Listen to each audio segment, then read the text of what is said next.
예, 링컨의 막 인터뷰입니다. 오늘은 제가 뭐에 대해서 잠깐 하나 설명을 드리려고 하냐면 좀 전 시간에 제가 저 설명을 좀 하나 드렸었거든요. 아베 총리가 얼마 전에 미국에 방문해서 도널드 트럼프 대통령 당선자를 만났는데 그때 거기서 일본이 이제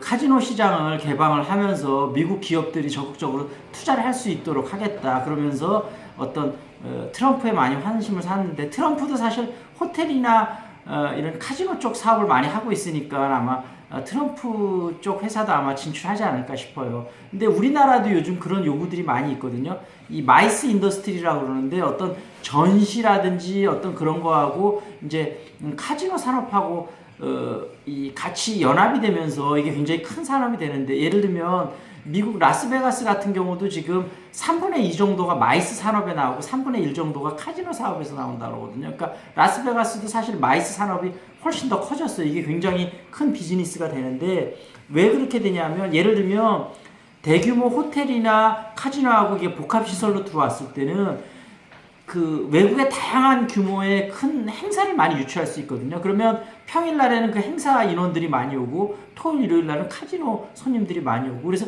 일주일 동안 쉼 없이 이게 딱 맞아 떨어지는 거예요. 그래서 이쪽 비즈니스가 이제 굉장히 커지는데 예를 들면 싱가포르 같은 경우도 마리나 베이 샌드 리조트를 만들면서 그 마리나 베이 샌드 리조트 안에 어떤 그런 여러 가지 그런 거를 이런 회의라든지 아니면 여러 가지 그런 걸 열 수 있는 국제회의 같은 걸 열 수 있는 그거가 특 1급 호텔에 50개 정도 규모의 행사장이 마련돼 있다 그러더라고요. 그러니까 자연스럽게 행사도 많이 유치하면서 그 관광객들이 그 사람들이 뭐 그거 끝나면 당연히 또 쇼핑도 하고 관광도 할 거 아니에요. 그러면서 또 주말에는 카지노하고 연결이 되고 이러면서 사실은 싱가포르에 한때 경기의 침체에 빠졌다가 이렇게 부흥하면서 그게 굉장히 큰 역할을 하거든요. 그래서 우리나라도 좀 전향적으로 어떤 내국인 카지노 허용을 포함한 그런 것들이 좀 포함을 시켜서 그쪽으로 좀 고용 창출을 해야 될 거라고 보는데 지금 여론도 그렇고 국가에서도 그렇고 제일 걱정하는 게 사실은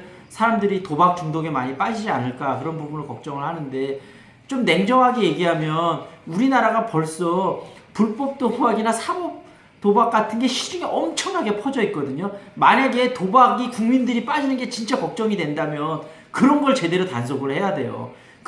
왜냐면 할 사람들 다 하는데 카지노 열었다 그래갖고 뭐 더 심해지지는 않을 것 같거든요. 물론 내국인의 뭐 입장료를 좀 받는다든지 뭔가 그런 약간의 규제를 해서 너무 좀 그런 거는 약간 방지를 하면 될 것 같고 우리나라도 지금 내국인 카지노만 개방이 된다면 대기업도 그렇고 외국계 기업도 그렇고 대규모 투자가 되게 많거든요. 그러면 그런 하나의 시설이 열리면 고용 창출 효과가 되게 커요. 뭐 호텔에서부터 카지노서부터 그런 거서부터 해갖고 그래서 우리나라도 좀 이제 그런 카지노 내국인 허용에 대해서 좀 전향적으로 검토를 해서 좀 경기 활성화하는데 조금 도움이 되는 게 낫지 않을까 싶고 지금 이게 일본이 개방을 하면서 우리나라에서도 굉장히 큰 이슈가 돼서 올해 상반기 토론 면접이나 아니면 면접 질문에 요거에 관련된 거가 토론에 좀 나올 수가 있거든요. 뭐 내국인 허용에 대해서 뭐 찬성하냐 반대하냐 그래서 각각 찬성하고 반대하는 입장에 대해서 조금 정리를 한번 해두시면 좋을 것 같아요.